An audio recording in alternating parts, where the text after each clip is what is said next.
you ever wanted to pursue a dream? Maybe write a book, create a film, maybe take some time off?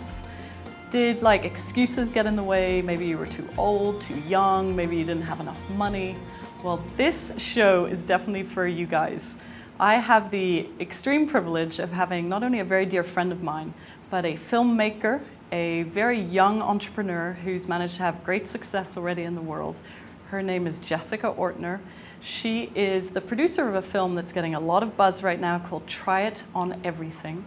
And she's going to help us see a little bit about what the journey was like to pursue her dream. Jessica, what a pleasure. Thanks for having me. So Jessica, you chose to leave college and actually pursue a dream, which is a very brave and pretty much difficult decision. How did you make that decision? You know, there comes a point where the voice inside your head gets so loud that's telling you to follow your dreams, and you have to follow it. And I think I've had a lot of great role models. You know, my mother had a doctor's degree, my grandmother had a doctor's degree. So for me to not go to college was a huge blow, and it was really hard to deal with. But I saw so many other people who, you know, left school to follow their dreams, and it's not about the school, but it's about actually being proactive and making the choices and saying, what do I want, instead of what does the society expect of me? Did you ever think maybe you should just do the 4 years and then put your dream on hold? Like sometimes there's always something else that's kind of pulling on our attention. Yeah, it definitely did happen, but anytime I was in that place, it was out of fear. It wasn't in an empowered place. And I think anytime we make a decision, we don't want to make it in a place of scarcity and fear and having those doubts and those what ifs. And something inside of me just said, you have to do this and you have to do this now.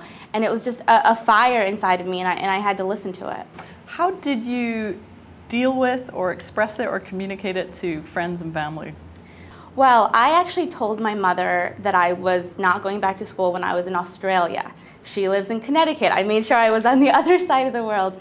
And I just said to them, listen, I have to do what's right to me. I have to follow my dreams. And they kept saying, you know, my parents kept saying to themselves, well, she might go back. She might, this is a phase.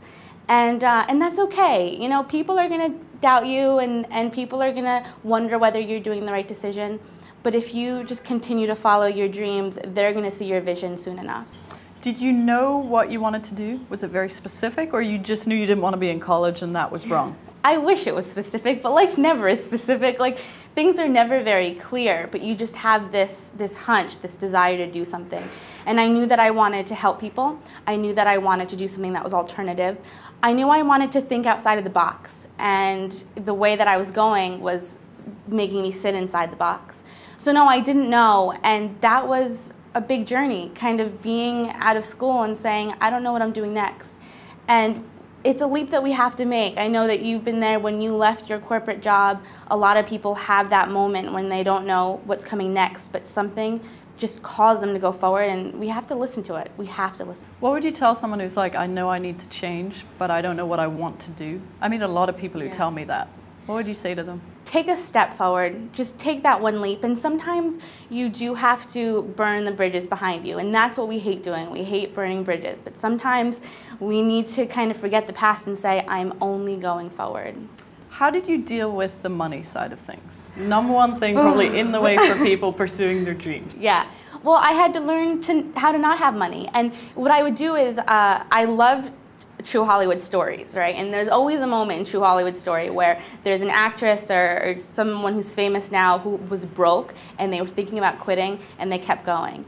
And so, you know, when I was living in New York City and like eating pizza because I didn't have any money, I would say to myself, this is the part in my true Hollywood story, or this is the part in my movie in my life where everyone wonders if she's gonna make it, but the heroine always breaks through. So kind of looking at that time in your life without having money as just that, a time in your life. It's not your whole life, it's a period. You're gonna get through it and enjoy it. So a lot of people looking at this are probably going, okay, she looks like she's definitely in her maybe early 20s. How did you become a filmmaker? What was the journey to doing that? I think all of us have some sort of creative project inside of us. It's about kind of not looking back. I decided to make the film with my brother and his best friend, Nick Palizzi.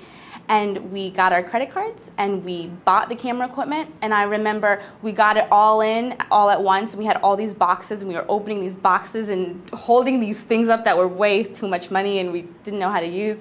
And we just figured it out. And we took one step forward.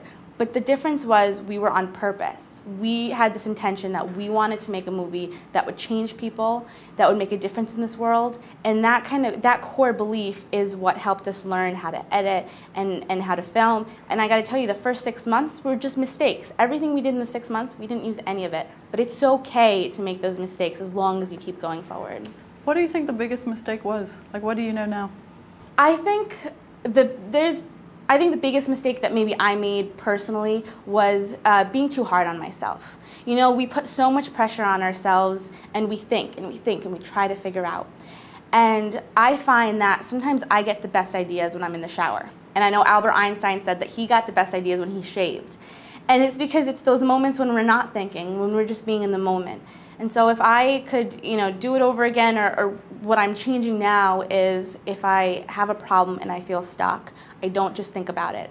I do something. I do the tapping, which is what the movie is about, or I dance, you know, in my room. I put the music on in my living room, but do something to get out of your head. So I've seen the great movie, tried on everything, but for people who haven't seen it yet, and I highly recommend it, tell us a little bit about the movie. Well, my brother discovered this technique. He learned it online, and I was sick one day, and I had a cold and a stuffy nose, and he came up to me and he goes, "Jess, this is very weird, but I want you to do this." And he started tapping on meridian points, just like this. And as I addressed my fears, my cold went away. I mean, I was addressing emotional things, but my body had a physical reaction to it. So it made us go on this journey where we started using it. People were getting results. But it sounds far-fetched, so we said, you know what? Let's show people that it works instead of tell people. And I know in the film you've interviewed dozens of experts. You've actually gotten people together who have everything from chronic health issues to emotional issues. Can you give a quick demonstration of what it looks like to tap? And full disclosure, I tap regularly. Before I do any big public speaking events or national television, I tap. So I'm definitely one of yours. Well, why don't we use that as a topic? Because public speaking is the #1 fear that people have, okay? And when you think of public speaking, it's usually because you're scared you're going to be judged. That's really what it is. You're putting yourself out there.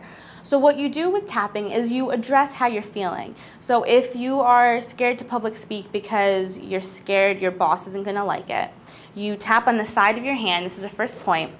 And you say how you feel. So I might say, even though I'm scared I won't do a good job, I accept myself and all these feelings.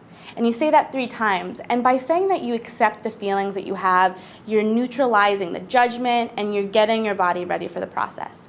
And then you tap on these other 8 points while saying how you feel. This is the opposite of positive thinking. This is, let's be honest with ourselves, let's get it out into the open and clear it. So the second spot is the eyebrow point, right when your eyebrow begins, and you'll say, I'm so nervous about speaking in public. Side of the eye, they might judge me. Under the eye, what if I forget what I'm gonna say? Under the nose, what if they don't like how I look? Chin, maybe I'm just not good enough. Collarbone point, maybe I'm not made out to be a public speaker. Whatever you feel. I'm so nervous under the arms. Top of the head, I'm so nervous about public speaking. And it's getting you out, and it's amazing because you'll feel the energy moving in your body, and it gets you out of your head. It's great to actually do something that helps you get out of your head. I think it gives people permission to be real and be honest. And you know, whether it's fear or judgment or anything trying to get your attention, what it's really asked is to be recognized and to actually move through. So this technique it's extraordinarily helpful. I've used it, you know, on many people, and I'll be in green rooms tapping and people have no idea what I'm doing, but it certainly works. We're going to take a quick break. We'll be right back. I'm going to ask Jessica some more tips on how you also can pursue your dream.